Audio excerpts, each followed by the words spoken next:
Hello friends, आज हम बनाएंगे नींबू का मीठा अचार। ये बहुत ही स्वादिष्ट लगता है खाने में और डाइजेशन के लिए भी ये बहुत ही अच्छा होता है। वैसे तो आमतौर पर जो हम नींबू का अचार बनाते हैं तो कम से कम इसको तैयार होने में 10 से 15 दिन लग जाते हैं। 10 से 15 दिन में ही ये खाने के लिए तैयार होता है। लेकिन हम जिस तरीके से बनाएंगे उस तरीके से हमारा नींबू का मीठा अचार जो है 2 दिन में ही खाने के लिए हम तैयार कर लेंगे। बहुत ही स्वादिष्ट बनाएंगे हम इसको। और ये अचार एक बार बनाकर रखना, कई साल ख़राब भी नहीं होता है। सालों साल आप इसे रख कर खा सकते हैं। आप इसे पराठे के साथ सर्व कर सकते हैं या फिर खाने में किसी भी सब्ज़ी के साथ इसे सर्व कर सकते हैं। बहुत ही स्वादिष्ट लगता है खाने में, हर एक चीज़ का टेस्ट बढ़ाता है। तो चलिए रेसिपी को शुरू करते हैं। नींबू का मीठा अचार बनाने के लिए मैंने यहाँ पर 500 ग्राम फ्रेश नींबू लिए हैं। इन्हें मैंने अच्छे से साफ़ पानी से धो लिया था। धोने के बाद मैंने इसे कपड़े से साफ़ कर लिया था। कपड़े से साफ़ करने के बाद या तो आप इसको आधे घंटे के लिए धूप में रख दें या फिर पंखे के नीचे भी इसको सुखा सकते हैं। बस इस बात का ध्यान रहे, जब हम अचार डालें तो नींबू में बिल्कुल भी मॉइस्चर नहीं होना चाहिए, पूरे सूखे होने चाहिए नींबू। अब हम इसको काटने की तैयारी करते हैं। काटने के लिए हम इसको नींबू को 4 पीस में काटेंगे, यानी एक नींबू में से हम 4 पीस करेंगे। वैसे आप चाहें तो 2 पीस भी कर सकते हैं, ये आपकी चॉइस है। लेकिन जो 4 पीस हम करेंगे तो एकदम नींबू का परफेक्ट साइज़ होता है। इस तरह से हम एक एक नींबू को 4 पीस में काट कर तैयार कर लेंगे। और जो इनमें जो सीड लगी होती है उसको निकाल देंगे। जितनी सीड आसानी से निकल सके इसकी उतनी सीड निकाल दें। बाकी जो इसमें अंदर जो लगी होती है उसको इसी तरह से लगी रहने दें। सभी सीड निकालने की ज़रूरत नहीं है इसकी, बस जो ऊपर से जो दिख रही है ना इस तरीके से वो हम निकाल देंगे। बाकी जो अंदर की तरफ जो लगी हुई है उसे हम इसी तरह से लगी रहने देंगे। यहाँ पर हमने सभी नींबुओं को काट कर तैयार कर लिया है और जो सीड थी जो आसानी से निकली है हमसे वो हमने निकाल दी है। बाकी जो थोड़ी बहुत इसमें रह गई हैं उन्हें हमने इसी तरह से इसमें ही रहने दिए। अब हम एक बोल लेंगे और सभी नींबुओं को इस बोल में डाल देंगे। बोल में डालने के बाद हम इसमें 2 बड़े चम्मच नमक डालेंगे। नमक डालने के बाद हम इसको अच्छे से मिक्स करेंगे। मिक्स करने के बाद हमें इसको 24 घंटे के लिए रखा रहने देंगे। दोपहर में हम इसको पूरी तेज़ धूप में रख देंगे और रात में भी इसको इसी तरह से ढक कर रख देंगे। या तो आप इसे किचन में रख दें, कहीं भी इसको रख दें, यानी हमें पूरे 24 घंटे रखना है। इसको ढककर हम रख देते हैं। अब हम अगले दिन देखेंगे इसको, यानी 24 घंटे बाद। 24 घंटे बाद जो है हमारे नींबू कुछ इस तरीके से हो गए। जो हमने इसमें नमक डाला था, नमक ने काफ़ी पानी छोड़ दिया है।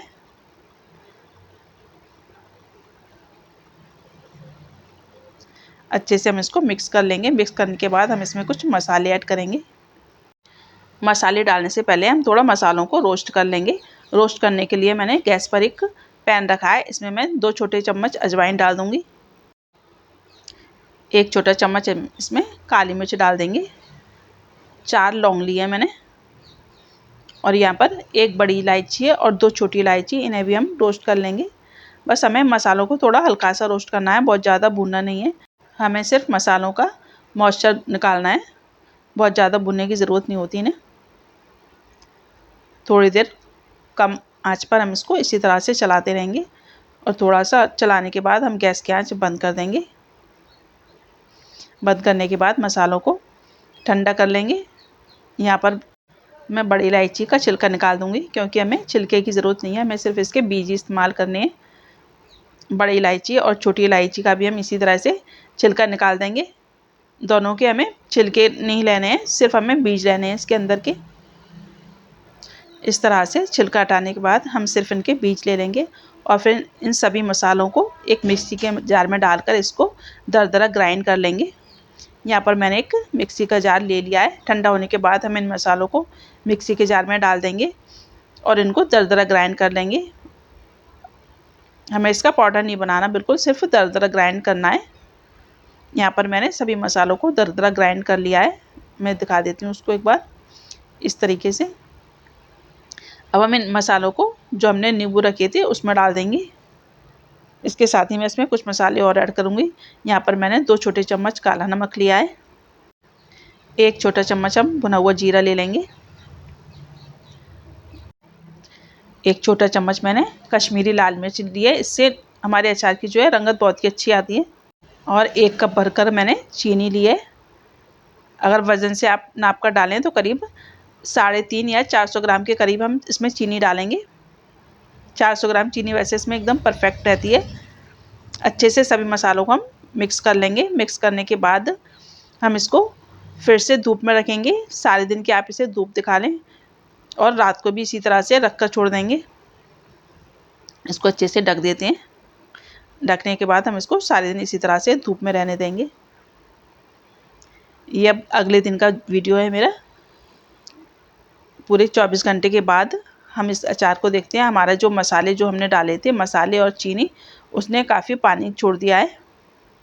अब या तो आप इसको डिब्बे में भरकर रख दें करीब 8 से 10 दिन के लिए, लेकिन हम इसको अभी तैयार करना है।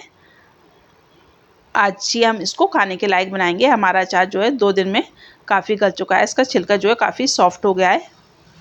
अगर आप इसको डिब्बे में भरकर रख देंगे तो ये 8 से 10 दिन में खाने के लायक होगा, लेकिन हम जिस तरीके से बनाएंगे इसको 2 दिन में ही खाने के लायक इसको तैयार कर देंगे। इसके लिए हम एक कढ़ाई लेंगे। कढ़ाई लेने के बाद जो हमारा जो अचार जो है इसमें डाल देंगे और इसको गैस पर मीडियम टू लो फ्लेम पर इसको पकाएंगे। यहाँ पर मैं कढ़ाई को गैस पर रख रही हूँ। गैस की आंच हमें बिल्कुल भी तेज़ नहीं रखनी है, सिर्फ मीडियम टू लो फ्लेम पर हम इसको पकाएंगे। और जब तक पकाएंगे जब तक कि ये अच्छा खासा गाढ़ी नहीं होने लगता। यहाँ पर हमारे अचार में जो है उबाल आना शुरू हो गया है। अब हम इसको एक बार अच्छे से चलाकर मिक्स कर देंगे। बहुत ज़्यादा नहीं चलाना अचार को, कम से कम 2 या 3 बार ही चलाना है। 10 मिनट में जो है हमारा अचार जो है काफ़ी गाढ़ी हो जाता है। बीच बीच में हम इसको इसी तरह से 2 से 3 बार चला लेंगे। ये हमारा अचार जो है काफ़ी गाढ़ी हो चुका है। बहुत ज़्यादा हमें गाढ़ी नहीं करना, बस हमें इतना ही रखना है अचार को। एक बार मैं इसकी कंसिस्टेंसी दिखा देती हूँ आपको। क्योंकि ठंडा होने के बाद जो अचार जो है हमारा और भी ज़्यादा गाढ़ी हो जाता है, इस वजह से हमें सिर्फ इतना ही रखना है। ये हमारा करीब अचार को पकते हुए 10 मिनट हो गए हैं। 10 मिनट में हमारा अचार जो है अच्छा खासा थिक हो गया। अब हम गैस की आंच बंद कर देंगे और इसको पूरी तरह से ठंडा कर लेंगे। यह हमारा नींबू का अचार जो है पूरी तरह से ठंडा हो गया है। ठंडा होने के बाद जो है अचार काफ़ी ज़्यादा थिक हो गया है। यह अचार की कंसिस्टेंसी एकदम परफेक्ट है। अब या तो आप इसको ठंडा करने के बाद कांच के जार में भर के रख दें या फिर प्लास्टिक के जार में, किसी भी में इसको भर कर रख सकते हैं। ये सालों साल ख़राब नहीं होता और बहुत ही स्वादिष्ट बनकर तैयार होता है। हमने सिर्फ 2 दिन में नींबू के अचार को एकदम परफेक्ट खाने के लायक तैयार कर दिया है। बहुत ही स्वादिष्ट बना है। फ्रेंड्स, आप भी अगर इस तरीके से नींबू का अचार बनाएंगे तो आपका अचार भी बहुत ही ज़्यादा स्वादिष्ट बनेगा और ये कई साल तक ख़राब भी नहीं होगा। आप देख सकते हैं आम की कंसिस्टेंसी कितनी अच्छी लग रही है। देखने में भी ये बहुत ही अच्छा लग रहा है और खाने में तो उससे भी ज़्यादा स्वादिष्ट बनकर तैयार हुआ है। फ्रेंड्स, आपको अगर मेरी नींबू के अचार की रेसिपी पसंद आती है तो मेरी वीडियो को लाइक ज़रूर करें। चैनल सब्सक्राइब नहीं किया है तो चैनल को भी ज़रूर सब्सक्राइब करें और मेरी वीडियो को जितना हो सके उतना ज़्यादा शेयर करें।